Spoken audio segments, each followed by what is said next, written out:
Wait for it. Wait for it. And we're live. Hey, all you crazy sci-fi and fantasy fans. It's time for your daily dose of shenanigans over here at the Blasters and Blaze podcast. Just a couple of nerdy veterans, a Stabby chaos coordinator, and one chief Shenanigator geeking out over our science fiction passions and fantastical fantasies. A place where magic is king, the sky is the limit, and space is the place. We are the podcast that puts the fun in dysfunction. So without further ado, we're going to let our guest introduce himself to our listeners and viewers at home. We've got the one, the only Bill McCushton. And I knew that. Yeah, of course you did. And I got to watch Chapter 2 while also having to wrangle and deal with kids today. So I was basically watching it in like 15-minute segments. Hopefully the because kids there's didn't no way watch I'm it watching too. that movie with the kids in the room. Okay, good. At least not in any way they'll notice. All right, so tell us a little bit about yourself. So obviously you're Bill McCushton, or Wilder 396. Yep. Well, I wasn't expecting to tell us a little bit about yourself, but long walks on the beach, romantic dinners for 3, whatever. Well, typically they're romantic dinners for 1. But are we the judge? Well, that makes one of us. But really, the best thing I can say that's relevant is I actually got to saw Chapter 2 in the theater. Nice. And I was a little less impressed with it than the first one, but I think my opinion on it may have softened over the years. If it makes you feel any better, Nick and I were in the Army, so in the infantry, we did romantic dinners for 30. There you go. But you know what? I bet Nick was the big spoon every time. Nah, I was a little spoon, man. Really? I was always a little spoon. It's cold. It doesn't count. Exactly. Yeah, that whole don't ask, don't tell. When it gets cold enough, that goes right out the window. I remember when we did our desert warfare training to prepare to go for Iraq, and we were actually doing it in Fort Dix, New Jersey in the winter. They had us in these canvas circus tents with like these barrel heater things like you'd see in the old-timey movies. You know, you got to open it, throw some coal in there or firewood or whatever. Oh, yeah, I remember those. And somebody forgot to put enough firewood in it, and he had left his canteen sitting on top, so that way it would be nice and liquidy in the morning. And because somehow he forgot to because he was supposed to be the one in charge of the heater all night, right? That was his guard duty shift, and he forgot. He fell asleep, and he woke up. His canteen was full of ice because it was so damn cold. And I'm like, yeah, I'm not making jokes about the cuddling anymore. You do what you got to do. This is ridiculous. This is God hates you weather. So it's not gay if it's for survival. Absolutely. No. And of course, we are doing this in the 3 feet high snow because we're preparing for desert warfare because that's the Army for you. Mm-hmm.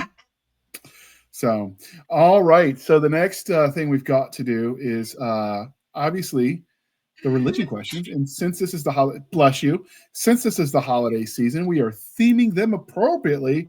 And so last time, or actually it'll air after this, but we've asked you in the past episodes what your favorite Halloween costume that you've worn was. So this time, Bill, if you could pick any costume out there that you could acquire legally or otherwise, we won't judge. What would the costume be if you could get any costume in the world to add to your collection? Any, no judgments. If you want to be My Little Pony, we won't judge. A little bit of judgment. Understandable. Friendship is magic and magic is heresy. Honestly, I would not be able to do it because it's a bit impractical, and I'm not one of those cosplay types like Stabby or my roommate Circus. But Einzel Gone from Overlord. He looks sick. The robe, the bones, all of it. That's what I would do. But the big contention I would have is the shoulders, because he's a very broad character. That's a game? No, it's an anime. Okay. And what about light novel series as well? What is exactly a light novel? How is that different than a manga or a comic book? Because it is not a comic book. It is literally just a book. It's, from my limited knowledge of light novels, the best I can describe it is it's very similar to more pulpy style fiction. So Okay. they're pretty short books, typically targeted to the teenage young adult audience. Sounds like a plan. All right, Stabby, if you could pick any costume that you could be in, sky's the limit.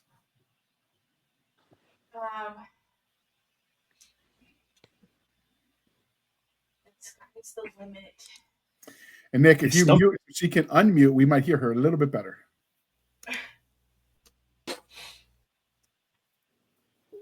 I think maybe no, because I need a new body for that one. My body doesn't work with it. So if I had the body for it, I think Slave Leia. I've never had the body to be able to pull off Slave Princess Leia. So if I had the body for it, I would probably do that one. But I was blessed as an Italian woman with the big hips. So I don't quite fit into those costumes. Okay. All right, Nick, any costume in the world, you could pick it. Oof. Pick one that I don't already have. Probably an Iron Man suit. Okay. More points if it works. With all the motors. Yeah, more points if I actually had a repulsor blast and an arc reactor. I mean, if we're going with functional, definitely the Rocketeer. That sounds kind of cool. Yeah. And it's a sleek looking costume, so I'm digging it. Yeah, that's awesome. And then I also like the idea of the Legionnaire armor from Galaxy's Edge, partly because it was inspired by Star Wars, which I also love, but they added functionality to the armor that if you watch the movies and read the books, they never really addressed. Yeah. But I would want the functioning bucket that I could actually fit over my big ass dome, my big head, because they say one size fits all and it doesn't. And then I went to a Renaissance fair that they did locally, and they were like, I was like, yeah, one size fits all doesn't. And they're like, oh, we've got one that'll fit. You could try it on. And I'm like, what are you talking about? Oh, this guy over here, your head was so big he had to custom order it. It'll fit you. It'll fit anyone. Yeah, I couldn't get it past my ears. Oh my Lord. He's like, yeah, brother, you're gonna have to get the same place I did. I got mine in Ukraine, and I'm like, well, I guess I'm screwed until the war's over. Of course, then because my mother was with me, and she thought the idea of me doing full contact HEMA tournament style with a head injury was probably not my wisest decision. I got the look, and she's like, I think I'm tired. I think suddenly I want to go home now. Before I got a brochure. Joke's on her. I got him to mail it to me. It does look fun. Sometimes I have to remind myself that I'm like one head injury away from a early grave. Yeah. But because, man, that does look fun to watch them wailing on each other. You know what I mean? Oh, yeah. And they go nuts. Total combat sport. Yeah, there's none of this LARPing stuff where they just hold their leg because, I'm hopping around because I lost my leg. I'm like, bro, if you lost your leg like that, blood loss would have already killed you. You're done. What are you talking about? Yeah. It's just a flesh wound. I got that reference. But yeah, so I'd go for the Rocketeer or the Legionnaire, but I want a functioning bucket. So I want the helmet to work. I have a helmet, but it's not functional. Yeah, I'd be kind of cool if you could get one where you could hook like radio stuff up to it. You could even use it on the podcast. How cool would that be? You probably could. If a Radio Shack still existed, I could probably get everything I needed like in an hour. When did Radio Shack close? I'm not sure. That's a worthy Google query. So when did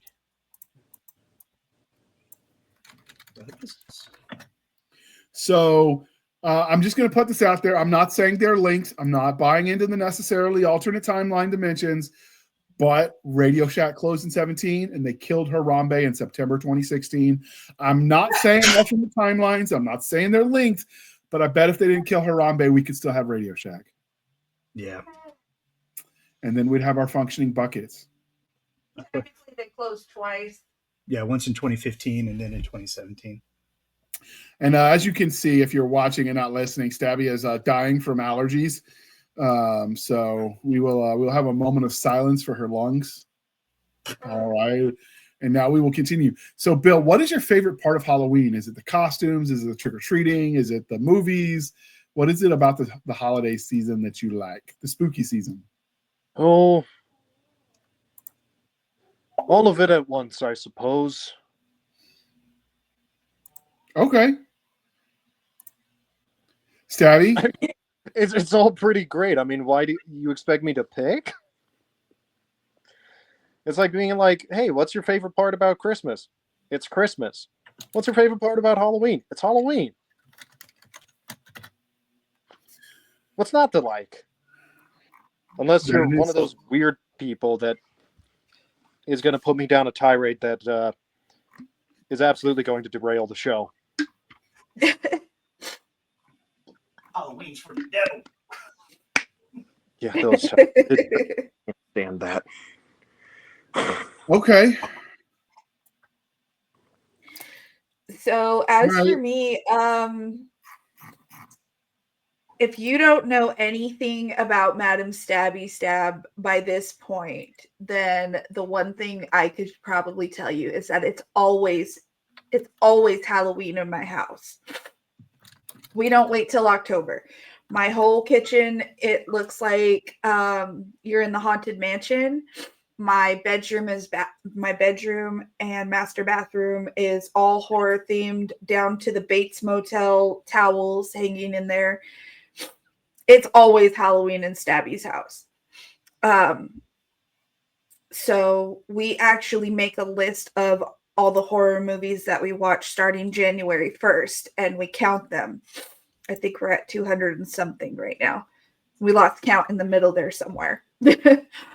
But if it was specifically for Halloween, I absolutely love handing out candy. I have since I was about 16 years old. I love seeing the little kids having their first Halloweens, the older tweens having some of their last trick-or-treating Halloweens, and I love seeing all the costumes. So You're lucky. You barely get any trick-or-treaters where I'm at, and I have no idea why. At my parents' house, got basically no one. My grandparents' house, understandable. Bit of a long walk. It's kind of scary. Little kids are probably going to pee themselves. Over at the old townhome, not really anyone. Don't know about the new place. We haven't had a Halloween there yet. That was me. That was me as Georgie.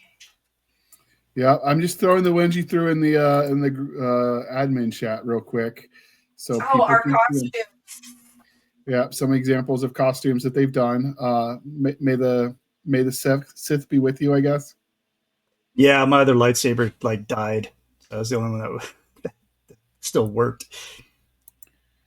Anyway, so obviously they are Halloween fanatics. So Nick, for you, is there anything that you like especially about the Halloween? It takes me back to when I was a kid in Central California, where you actually have seasons instead of Southern California, where you just have spring and fall, and that's it, and no leaves fall, so you get early fall. So it was cold, and I just remember being damp because it's Central Valley of California, and it just had its own vibe. The leaves were falling off the trees there in suburbia, and you had these big oak trees, and they would turn colors, and then it was you and your buddies, and you're just running amok house to house, candy. I think the first Storm or Star Wars costume I ever put together was when I was a kid. And all I did, I had a cheap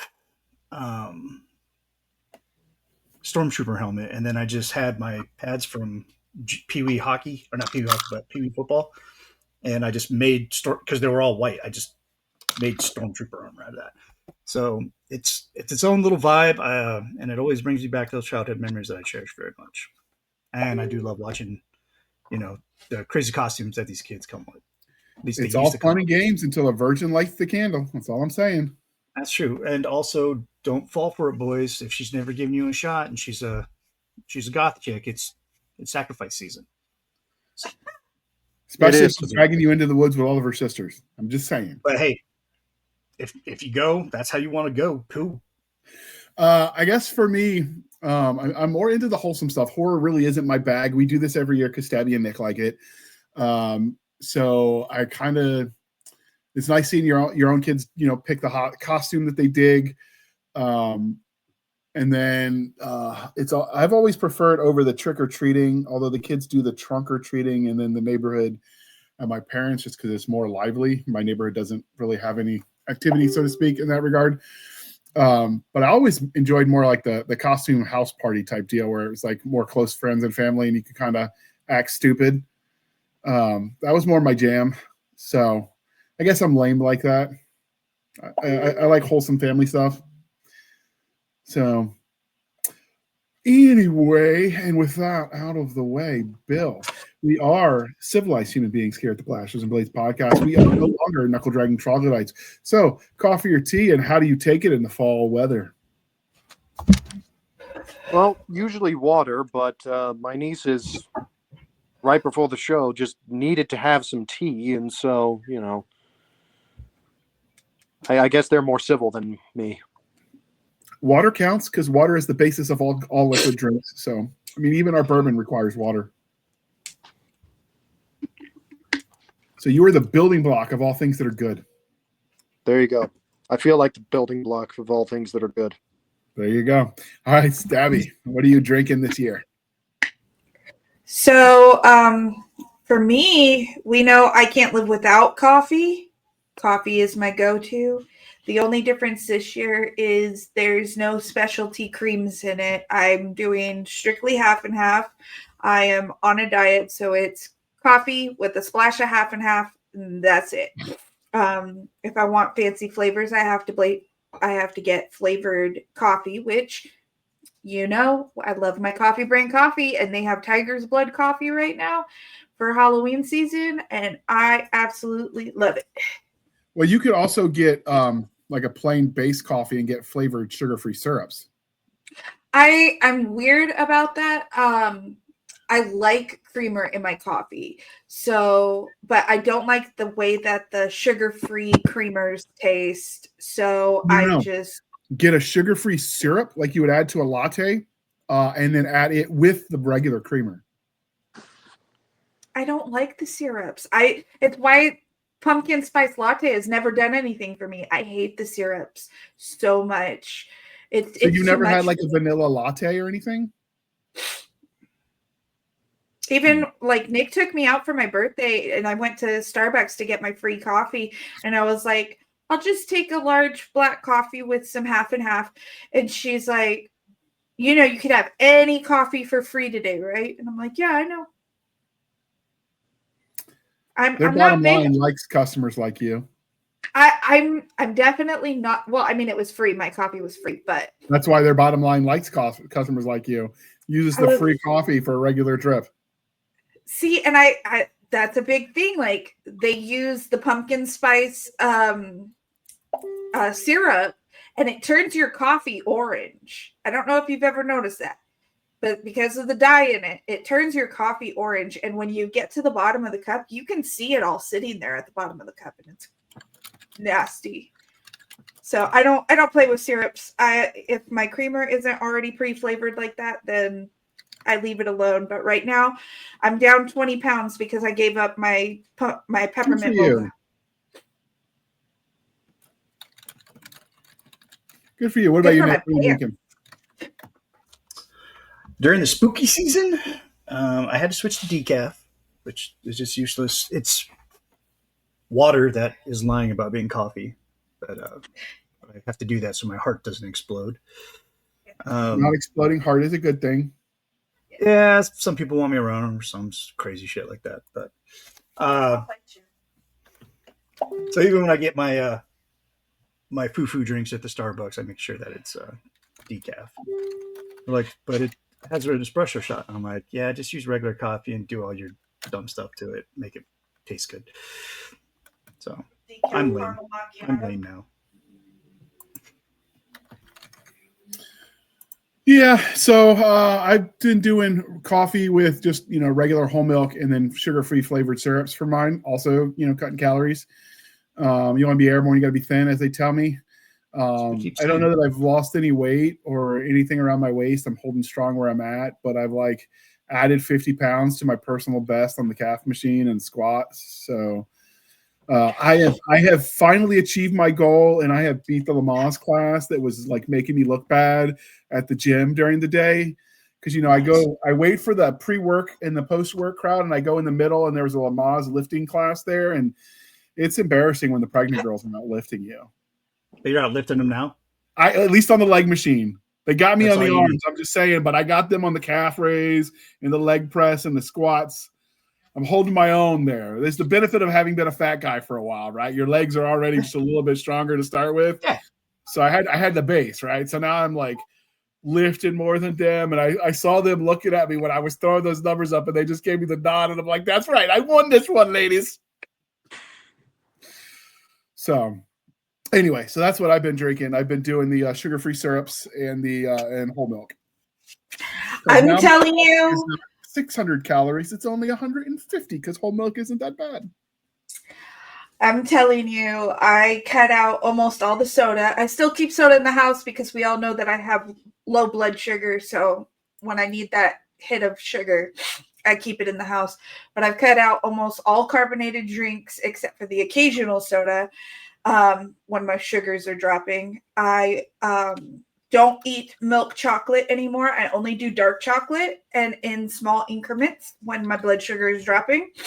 And I went from peppermint mocha with whipped cream on top to regular coffee with half and half. And I was able to wear my skinny jeans today. So that's a W in my book. That is always a win. Always a win. All right. So, with that, we are about 20 minutes in. So we're going to pause for a moment while we shamelessly shill for the man, and then we're going to jump back in and we're going to talk about the movie. I just want to knock this one out while we can, so that way we don't have to stop our flow. We don't want to ruin our mojo. Our mojo.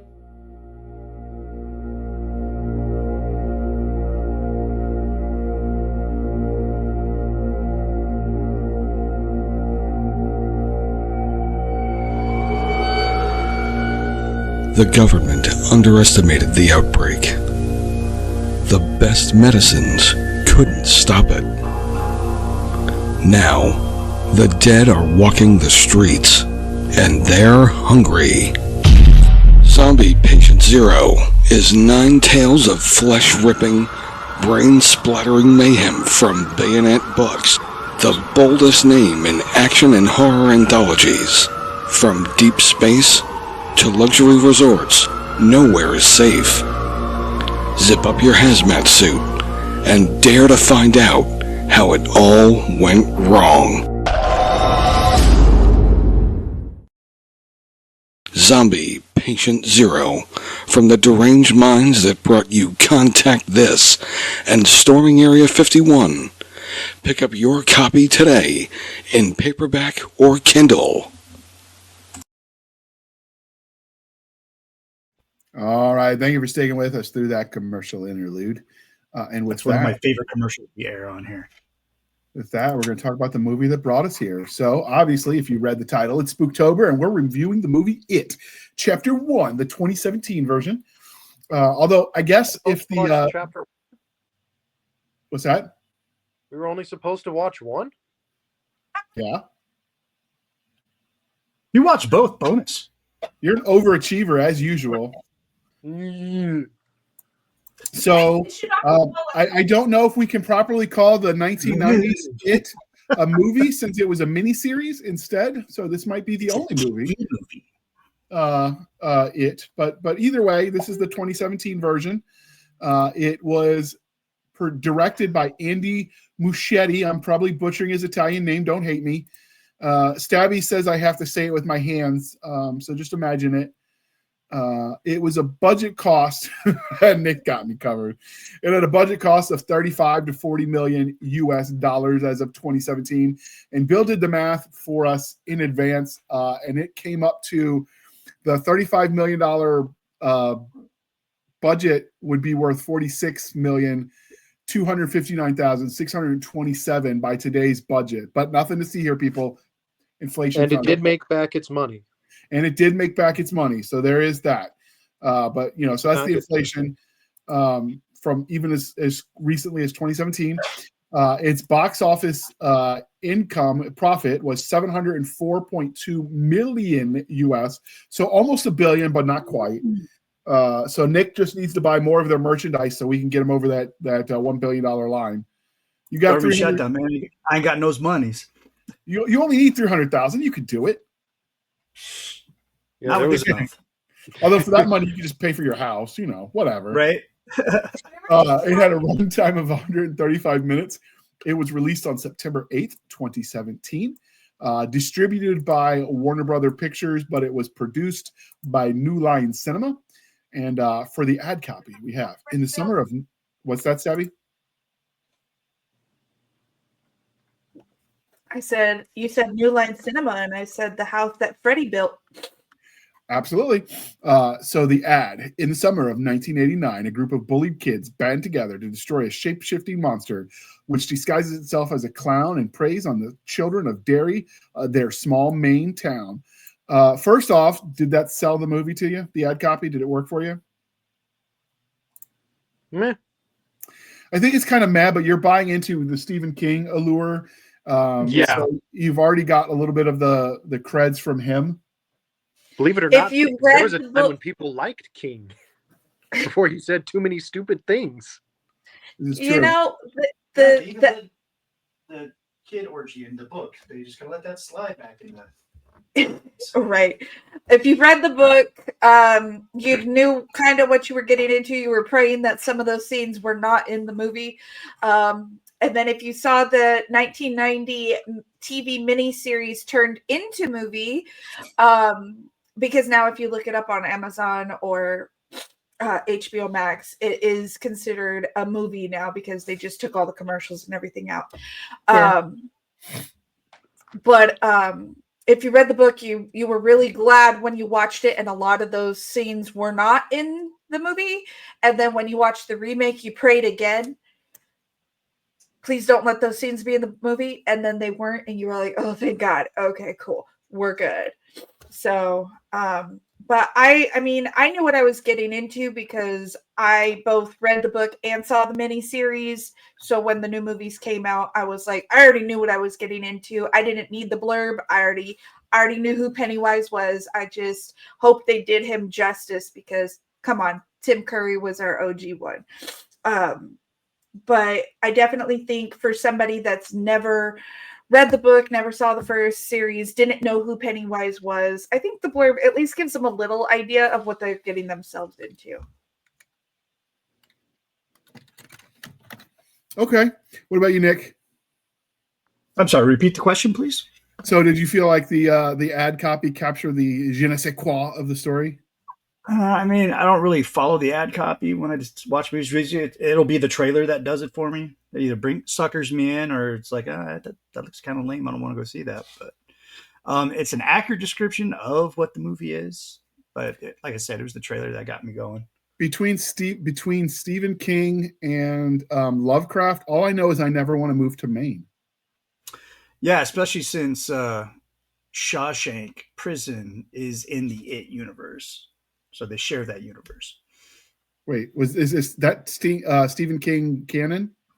Yeah, because they showed a trailer for the TV series they're going to do on HBO Max called Derry, where it talks about the earlier encounters with Pennywise, and in that trailer there's a bus that says Shawshank Prison.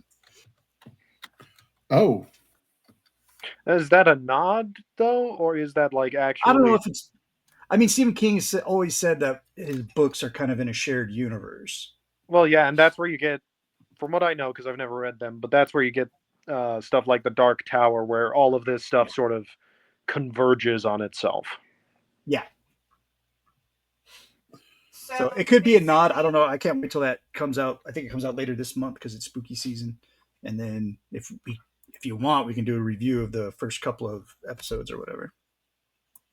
So basically, there's two different Stephen King universes or multiverses. There is the Castle Rock Dairy universe where you have Cujo, The Dead Zone, Needful Things, Shawshank Redemption, and It. And then you have the Shine universe, which is The Shining, Doctor Sleep, and a few other of his supernatural movies. Like Green Mile?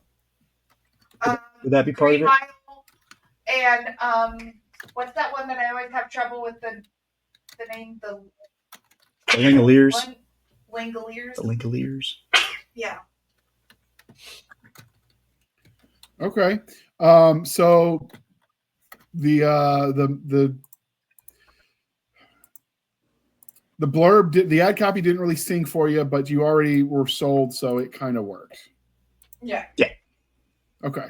Well, we're gonna see if, since we're talking about it, before we get to the trailer, what about the poster? Is that selling it for you? You're like, this is the theatrical. There we go. This is the theatrical release poster that was out, and if you noticed at the bottom, it does say coming like Comic-Con 2017, where this was announced. Yeah. So this is the original one because it's a more recent movie. We were able to find it. Does this sell the movie for you?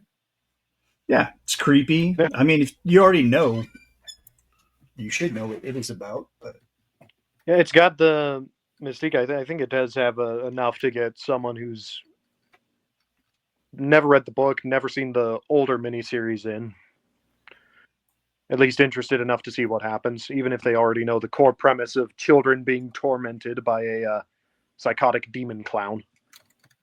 From outer space? Yeah, a psychotic demon clown from outer space. Yep. I was joking because, the killer clowns from outer space, but okay. But if you look into the lore, both Pennywise and Mary Poppins are the same I lost my train of thought. They're the same type of creature. It's just she uses her powers for good and he uses his powers for evil. Wait. I knew I shouldn't trust that woman. Mary Poppins was written by Stephen King? No, Mary Poppins is not. It's a fan theory. It's not written by Stephen King. But they did say that he got a lot of his ideas for Pennywise from Mary Poppins. And that she is the same type of entity as him. Leave it to a horror writer to be like, hey, I'm going to take this wholesome thing and just twist it horrendously. The dark side of the moon. Yeah, like she's the light side and he's the dark side. And it's they're two sides of the same coin, basically. But as for the poster, they threw the tagline in there. If you know anything about Pennywise, we all say it at one point or another. You'll float too. And they put it on the poster. You have the red balloon, which everybody associates with Pennywise. Even the toys come with his signature little red balloon. So like it's all there. Like they kind of nailed it on that poster. All right. What about you, Bill? Is the poster doing it for you? Yeah, like I said a couple minutes ago, it has all of the iconic bits for people familiar with the story. It also has that air of mystique and creepiness with like the fog. Everything's in. Hold on, let me get close to my screen to see here. Yeah, everything's dark, gray, cloudy, bit of a black and white and gray coloring, except for the red, which is standing out quite a bit. Immediately drawing your eye to the balloon and to the title of the movie. And then, of course, the iconic line, "You'll float too."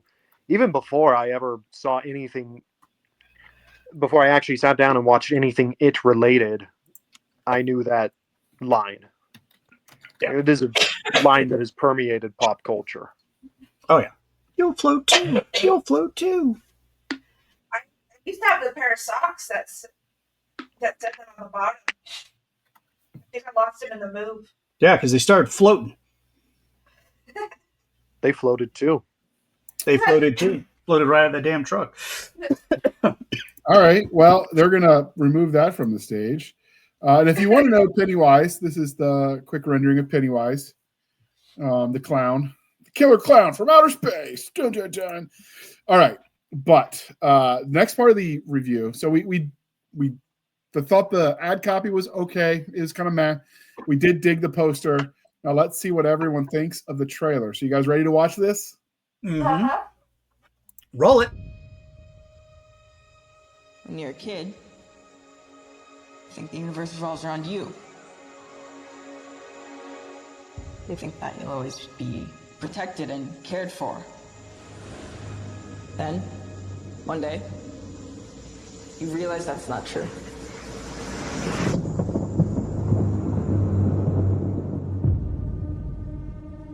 Because when you're alone as a kid, the monsters see you as weaker. You don't even know they're getting closer.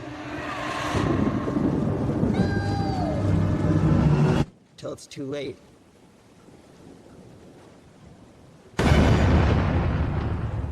Here.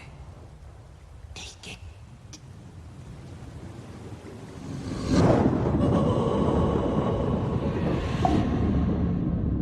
My grandfather thinks this town is cursed. That all the bad things that happen in this town are because of one thing. An evil thing.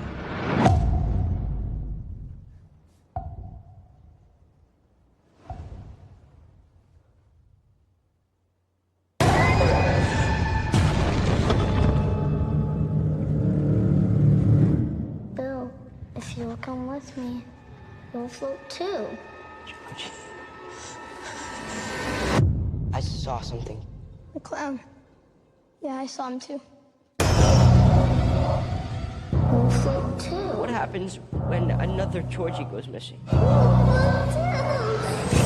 Or one of us? You'll float too. Are you just gonna pretend it isn't happening like everyone else in this town? If we stick together, we'll win.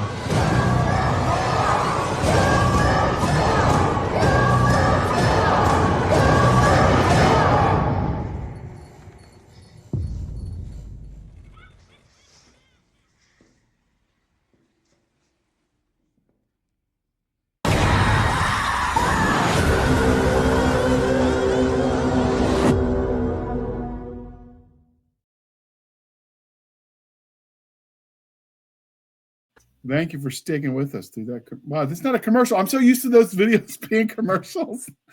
So what did you think of the trailer? I mean, I can tell you what I thought back then. Back when they were first advertising the movie, I thought it looked like it could be all right. Okay, what about you, Stabby? I think that they kind of nailed it. They gave you just enough information to pull you in and want you to actually see the movie, but they also they gave you their creepy music that kind of reminds you of movies like The Conjuring and Insidious, but it also it left you wanting more. So I think they kind of nailed it with the trailer, and I mean, it obviously made me want to go see it, so it worked. Okay. It worked for me too. I mean, I'm not a fan of the genre, so I wouldn't have watched it anyway, but I think it did a good job of portraying what you got from the movie, which is really what you want. It didn't spoil anything, but it made you kind of, interested in the concepts. So, Nick, what about you? What's the trailer doing it for you? It did. I remember seeing it in the trailer in the theaters because it was kind of like they kept everything kind of hush hush. Like I had heard that they were making a movie out of it, or they were doing a remake, but you didn't hear any updates hardly. And then I don't remember what I was watching in 2017, but that came out. That trailer hit, and I was like, "Holy crap!" Because it had that really just unhinged kind of violin music, like Stabby said, with like Insidious and things like that. And the clown looked creepy as hell. Just the whole vibe of it was just like, oh, so they're gonna go horror with this one. All right, cool. And yeah, I had my tickets as soon as they released tickets for sale. I was there opening day because of that trailer.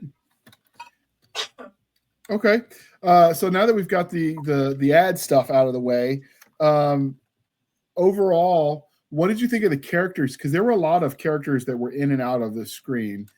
What did you think of the characters in this story? This way, anybody can just jump in if they got opinions. Honestly, they all felt unique, and I'm honestly surprised watching the first one yesterday, just how good the child actors that they got for the roles were. Yeah, the one that really okay. The one that was for sure going to be decent was Finn. What's his name? Wolfhard, the kid from Stranger Things. Because Stranger Things did come out the year before, and that first season, I rewatched that recently, and it was still, it's still a really good season of television. And he was the for sure one, and then just seeing everyone else, it was like, okay, whoever did the casting did a really good job. Yeah.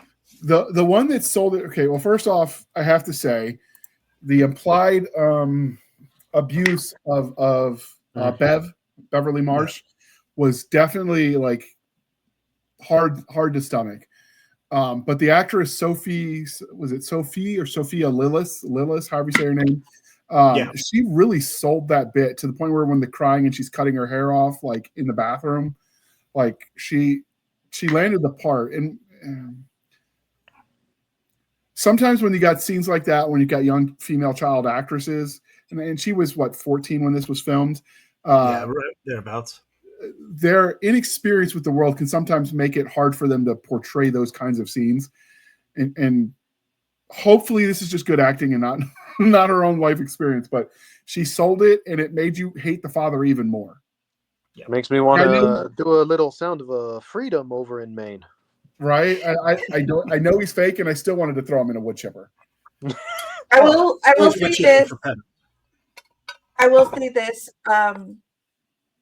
When it comes to Beverly and what's implied and his little touches, like grabbing her hair and everything like that.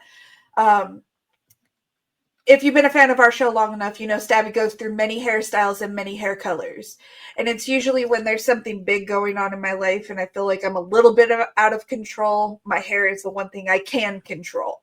So when Beverly's in the bathroom and she's chopping at her hair, like with zero cares in the world, Nick has actually watched me doing that. There's no abuse in this house. There's no abuse in this house. But well, we call you Stabby. I'm just going to leave that right there. Blink twice. Nick, blink twice if you need help.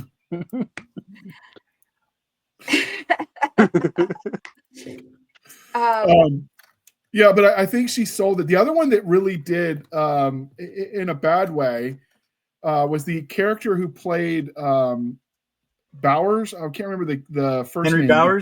Henry Bowers. One, he really sold the psychotic angle, like the abuse. Him and the tall, lanky kid that kind of reminded me. He looks like a kid I grew up with, Sean Warren. Look, when I saw that, I'm like, Sean? He reminded me of the bully from the Christmas Story. Oh, down to the hair. It's different actors. It's too far apart. Definitely. Yeah, he reminded That me guy of the had red bully. hair. Yeah, he reminded me of the bully. And then the psychotic nature of it. I remember watching it and I'm like, okay, here we go with that 80s trope. Wait, this wasn't filmed in the 80s, but the 80s trope of everyone's being bullied. And I'm like, that wasn't really happening like that. It's just an easy thing to throw on the screen because it hits at the feels. But then you remember, well, this is a psychotically deranged town influenced by magic. So, okay, I can suspend my disbelief there. When you heard the grandfather of Mike's opinion, the young African American kid, when you heard his opinion about the town being cursed, I'm like, okay, that's why. This stuff keeps happening. But yeah, that level of psychosis was definitely interesting. And I think when it comes to the bullies, I think they kind of nailed it, not just with the actors, but in the way that they portrayed them. Because you have the main guy you have Bowers, who's obviously in charge of the little group. And you do see that he is absolutely petrified of his own father. For valid reasons to an extent. But you can see that Hochstetter, the one that plays with the fire all the time, he obviously is not from the best of home situations either, because he's right there with him, just down for whatever. Whereas the other two hang-alongs, and I call them that because I couldn't tell you their names if my life depended on it. Even when they start going, I call them the nutsack. When they start going after Ben on the kissing bridge, you see the other two are like, Henry, like, this is going too far, and he like screams in their face, and they kind of buckle down to hold Ben still for him. But you could tell that they were even uncomfortable with how far things were going. So they definitely nailed the whole leader of the group and his right-hand man versus the other guys that are doing it because they just don't want to be targeted. So Patrick Hochstetter is the psychosis with the psycho with the flame and the lighter. Firebug. We have Victor Vic Chris is the one of the friend of Bowers, and then Reginald. Is that the burping? Which is the the fat one in the group. Yeah, who definitely would have got bullied if he wasn't already part of his crew. Yeah. Right. So those were the bullies. But yeah, I'd be interested in seeing like what came of it, because they did definitely set up that little love triangle with I'm drawing the character a blank on the character's name. Ben Beverly and Bill. Yeah. It'd be interesting. Prominent in the book and the miniseries as well. It'd be interesting to see how that plays out, because they say they use different actors, because obviously the time jump doesn't match the original actor's age, because they jump forward 27 years and film it 2 years later. Clearly, you're not going to have a 14-year-old playing No, but the kids, 40-something. While they were filming, because they already knew that they were doing a part 2. And that was the coolest thing about this movie, is that we thought we were just getting the first part, or maybe it was going to be the entire thing, the entire book just in a condensed form. But they had the child actors pick their adult counterparts. Yeah. So like Finn Wolfhard was like, I want Bill Hader to play me, to play Richie. Play beep beep Richie. Yeah. Okay, so we've talked about the characters. Did you find any of the supporting characters really did it for you? Or did you like any of them more than others? I like Mike's grandfather. Yeah, he was giving some hard lessons about life right there. He was dropping some wisdom on the kid. Yeah. Sometimes you're the bird, sometimes you're the statue, my man. I did absolutely love Eddie's mom. I think she absolutely nailed that part. Like, we all know that he's taking gazebos, and we all know that she definitely has Munchausen's by proxy, but she nailed the part so perfectly that it made you believe that this actress really was this type of person. Like, she nailed the part so perfectly. Or, she was pretending because actress. Just saying. For me, the supporting actress, I really liked Mike's grandfather. I thought he nailed it too. I think you guys were right about that.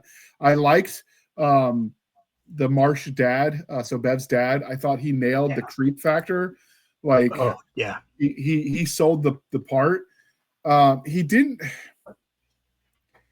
He did it in such a subtle way. It's like, wait, is this physical abuse? Is this emotional abuse? Is it sexual? Like, it could have been any of those. Right. They never really explicitly said, but the implication was there without crossing lines. And it was so subtle. Get more into it in chapter 2. There's right, but I just flashbacks. At this point in time, yeah, absolutely. 100%. And then, of course, there's a scene in there where the bathroom is covered in blood, and he walks in, and you're looking around, and the room is clearly covered in blood. And I imagine the set is covered in blood. And he's like, "Nope, nothing to see here, boys." And he just, "What are you talking about?" He's like, "What are you talking?" Well, and I think the audience had the same look on their face during that scene as Beverly did. Yes. Like, you don't see it? Like, a slaughter just happened in this bathroom. We have to have a wholesome cleaning montage in order to clean this. How do you not see it? Yeah. It's like, it's in the script, man. Page 57. Come on. But yeah, that was a good supporting character. And then the bullies really sold it. But the other one, there's the unsung hero, was that librarian. Yeah. He was like, "Okay, what do you want this for? Shouldn't you be outside playing with your friends? You do have friends, right?" I'm like, and Ben's like, can I just have my book now instead of being like shamed in a library by a librarian who, come on.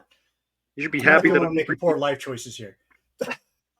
But no, she sold the part of every school marm librarian type that you've ever encountered in your life. She nailed that all at once without being like creepy. It was just that, Betty Better Than You vibe that she put off was just so perfect. We do need to give an honorable mention to our bully's dad, the sheriff, because he definitely nailed his part. And you only get him for a split second. Like, you get him for the one scene where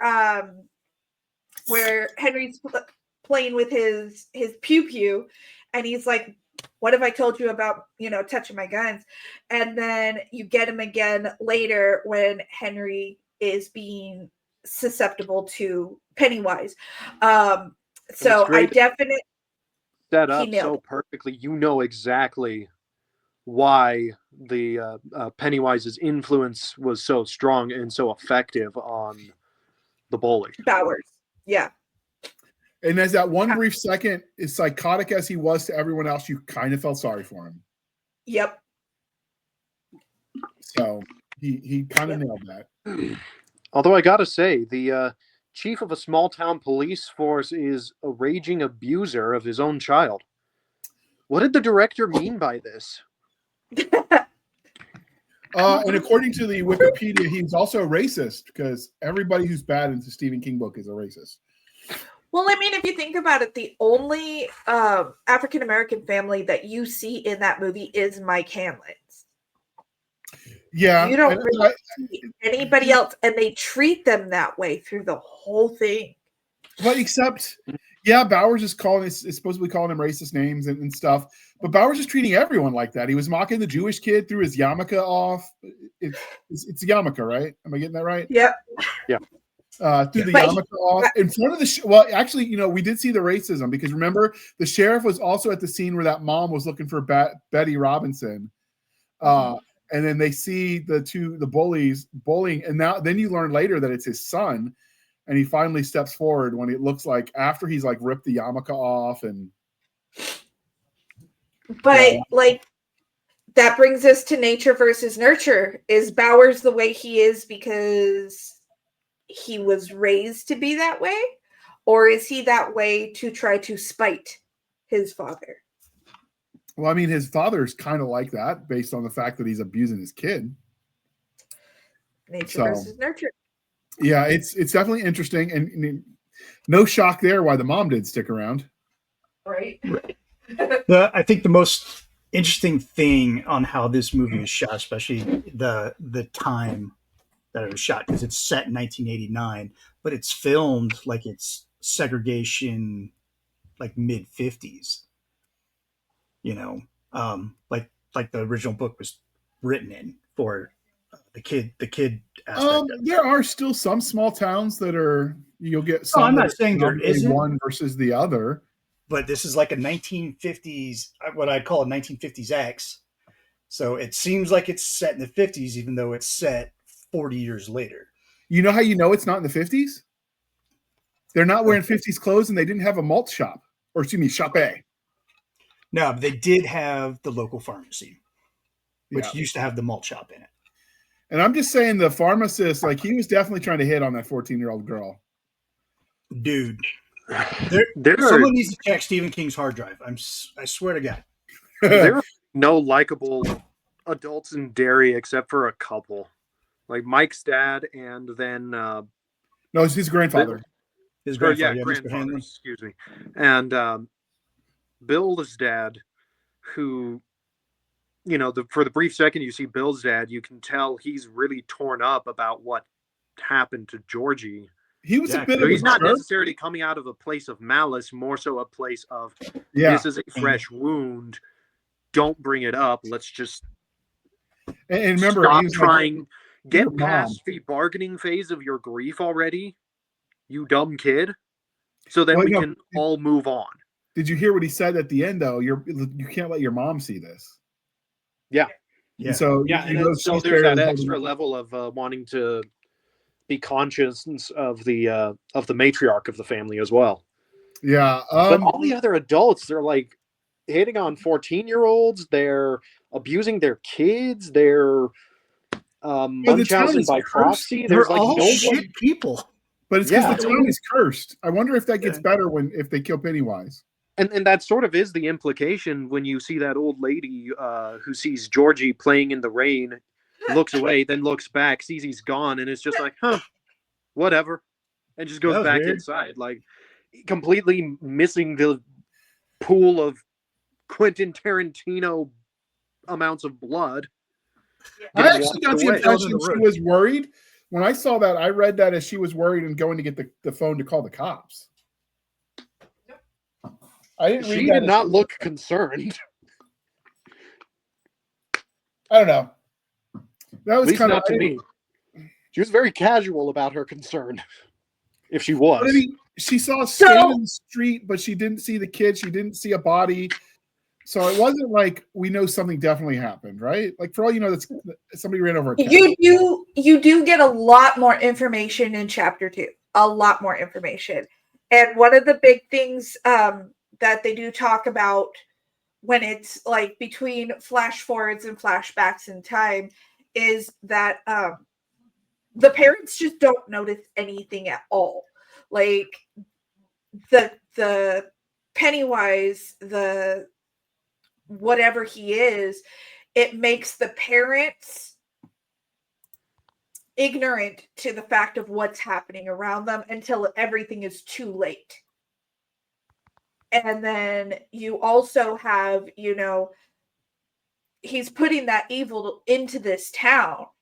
And without trying to go into too many spoilers, they show it within the first 5 minutes of chapter 2 that once you leave that town, you forget that town exists. Like, they don't even remember they lived there. So it is, the town itself is almost like in its own little bubble of evilness. Yeah. What did you think? We've talked a little bit about the universe. We've talked about the world. Is there anything about that before we start talking about the filmography and stuff that you think we need to cover? So what did you think of the way they shot the movie itself? I think it was beautiful. I like the way they used the light in the dark. So if you notice when the kids are just out being kids on bikes, not a care in the world, they're on their bicycles, riding around, exploring nature, because it's 1980s. No one has cell phones, it's just a different time, right? And I thought that was true to what my childhood looked like, right? Just riding their bikes around, whatever. It was very bright and cheerful. Obviously, there were moments where the bully is there, and then the music showed you that it's not as bright and cheerful as the ambiance would say. But then when Pennywise is involved, it gets really dark and overcast, and so the coloring definitely sets the mood. I thought they did a really good job with that with the filming. It's almost like there's a fog over the town when Pennywise is active. And the only color that you see is red. Patch Adams. I got it at the It premiere. Beep, beep, Stabby. Beep, beep, Stabby.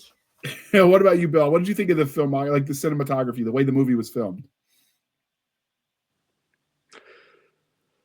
Honestly, I wasn't,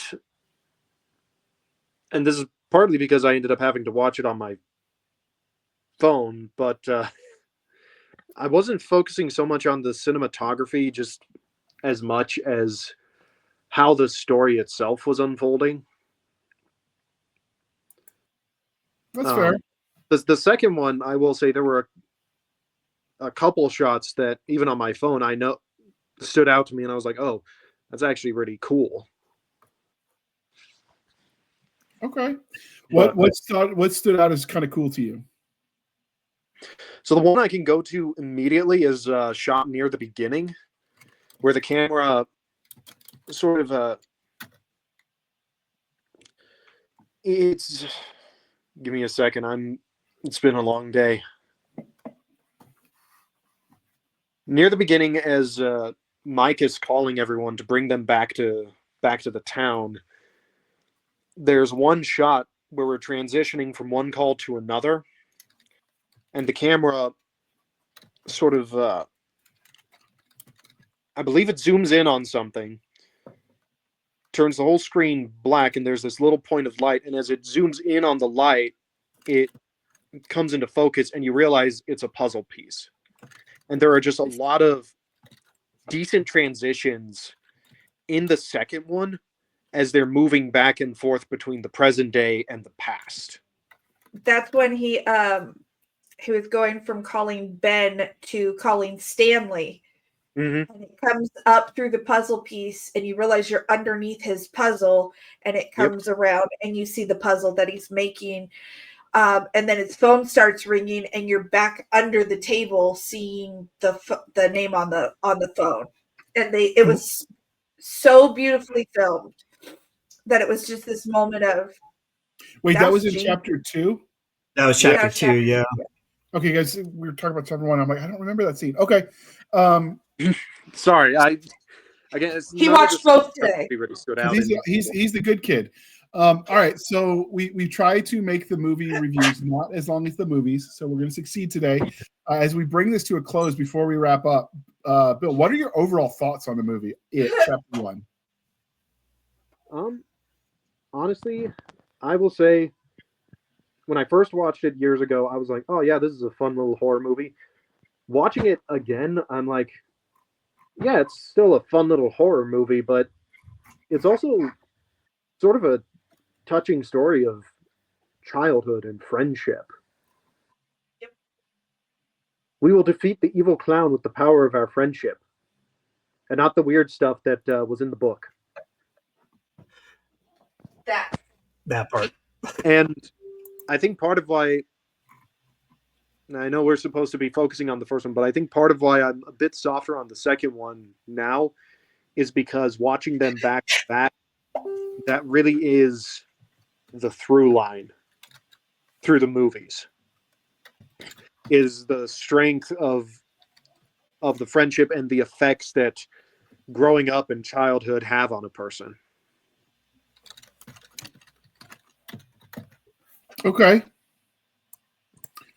What about you, Nick, overall? I loved it. Back when I thought it was just going to be a standalone movie of the beginning part of the book, the first half, the kids' half, I thought it was well done. I thought it was the color palette, all that stuff. that he used, I think it all sold, and it was overall a touching story of friendship and childhood nostalgia, like Bill said. So you nailed that one. Um, and then at the very end of the movie, where it's going through the sewer, or what were they called, the barrens, going through the tubes of the barrens, and then it said it chapter 1. I'm like, oh, they're gonna do the other one. So then I was mad that I was gonna have to wait 2 years to see the second part. But I love it. We watch it at least a couple of times a year, probably like five, 6 times. I fall asleep with it on. Sometimes it's the fall asleep movie. It's like, oh, I don't want to watch something that I'm going to be vested in. Not that we're not vested into the movie, but something that like we've seen so many times that it's just static for us. But no, it's a great movie. One of my favorites. Stabby, overall thoughts? I think in the grand scheme of things, it was almost the perfect movie, horror-wise. And, I say that about a lot of movies, but you have the nostalgia of all of us. How do you know where your friends are? You look for the pile of bikes. And then not everybody is seeing the same thing. Eddie is seeing a leper, and Stanley is seeing the melted chick from the painting, and Richie is seeing the clown. Like, they're each seeing something different. Showing that everybody's fears are completely different, even if it's the same being making them afraid. And how your chosen family can sometimes be better than your biological family, because that's really what it comes down to. They all kind of have crappy biological families, but their chosen family stood with each other to battle this evil together. And despite the fact that, through the whole thing, they're screaming and crying, it's summer, we should be playing, they still show up the next day and the next day and the next day trying to help Bill find Georgie. Even though they're complaining about it the whole time. Before I forget, oh, sorry. I didn't mean to cut you off there. You're fine. None of us have mentioned it, but Skarsgård, the guy that plays Pennywise. So I've seen clips of Tim Curry. That was going to be a hard act to follow, and Skarsgård nailed it. Nailed it. And the thing he does with his eyes, and I know that he does that. He can just do that. Yeah. One of the actors in chapter 2 actually asked about that and asked about the CGI they did for that, and Skarsgård literally just did it right there and freaked out the other actor. So not only can he make his eyes go in different directions, but he can make them pop out a little bit, and he can also do the crazy thing with his mouth to give him that weird smile. Like, he does all of that with his face. None of it is CGI. That is just him. And I think that he absolutely nailed it. And he's the one character we did not really touch base on, but we will when we do the chapter 2 review. Skarsgård nailed it. They couldn't have picked a better Pennywise. He was the perfect amount of goofy and creepy, because he does the clown dance and you're kind of giggling, and then all of a sudden he's in your face with, shark teeth, rows and rows of shark teeth. So, like, he absolutely nailed it. This movie was like absolute perfection in my eyes, because you have the nostalgia, you have the comedy of Richie always talking crap about everybody's parents and their moms and their potpourri slippers. Then you have the seriousness of the actual fears in their lives with what their parents are doing to them, as well as the supernatural fear with Pennywise. I think it was a perfectly round movie. I was about to say the character that played Pennywise, since you mentioned it, Bill, reminded me of the hotel clerk in Home Alone 2, and I just looked it up and I'm like, oh crap, that was Tim Curry. So yeah, that was actually kind of good. So Bill's got to leave. We're about to wrap anyway. Before I give my final thoughts, Bill, can you tell people where they can find you? Because I know your cell phone battery on your phone's about to die. So before you bounce, can you tell us where we can find you online? Yeah, I'm I forgot my keys. Beyond that, I am here and about. I am on Substack and I am on X or whatever Elon is calling it at this point in time. Wilder396 on everything because it just makes the headaches go away when everything is simplified. And I am consistently working on a sci-fi adventure pulp series over on Substack called Zorn. And to find that, you simply go to Zulu Omega Romeo November Echo.substack.com and you'll be able to find it. Outstanding. All right. So overall, I know you got to bounce. So we appreciate you coming on. Next time we'll mail you a phone charger, so this isn't a problem. But so for me, overall, I thought the movie was good. I like the wholesome, friends just being friends, kids being kids outside in nature, because that's something like you don't really see anymore. It's the same reason we like the Goonies, the kids out having adventures, right? Like obviously this was darker than the Goonies. I am not the target audience. I will say that a million times. I do not like horror movies. It's not my jam. We do these every year for Team Garber because it's their jam. But that said, I did enjoy the story. I did like seeing the kids come together, overcoming their fear, and realizing that when they push their fear aside, they can do great things. I think there's a message in that resonates and is kind of timeless, and is much as the book is maligned for scenes that Nick has mentioned, and we will leave from there. The movie itself was good, I think. If you assume nothing else about the It property but what we saw on the screen, which is all I have to go by, I thought there were heartwarming and wholesome moments to it, which I don't normally expect to associate with a horror movie.